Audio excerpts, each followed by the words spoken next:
Let's look at how apps are architected in Xamarin and indeed in the native languages that they employ using the model view model, or MVVM for short.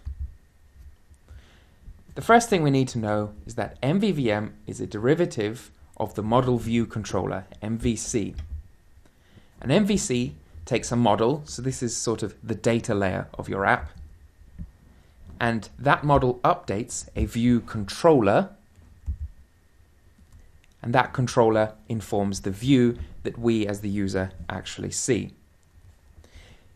Now, the way it's turned out since MVC came onto the scene is that the view controller owns the model. So a lot of the core logic of the program is actually stored inside the view controller.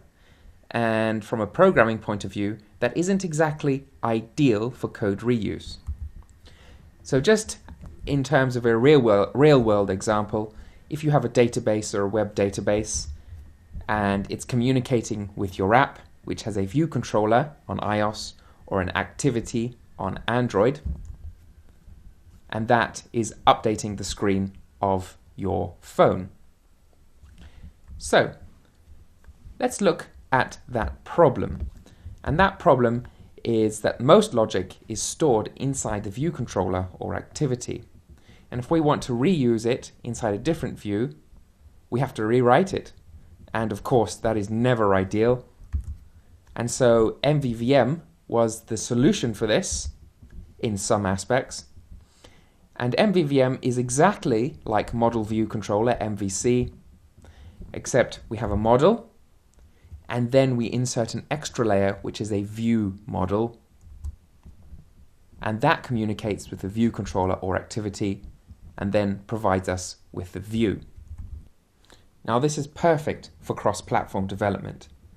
And what Xamarin does is it takes a markup language called XAML, and it modifies it in some ways for itself. And if you are a Windows developer, know that XAML in Xamarin is not the same as in Windows. So that's just one thing to be aware of.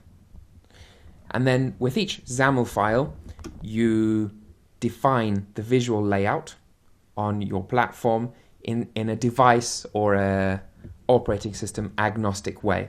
So you define one file for iOS, Android, and Windows Phone, and then we have a code file that sits behind that XAML file that provides the connection to it, to your code base. So I haven't gone in depth here at all. I just want you to get the idea behind the concepts of Xamarin.Forms. And key is this XAML and the code behind the XAML.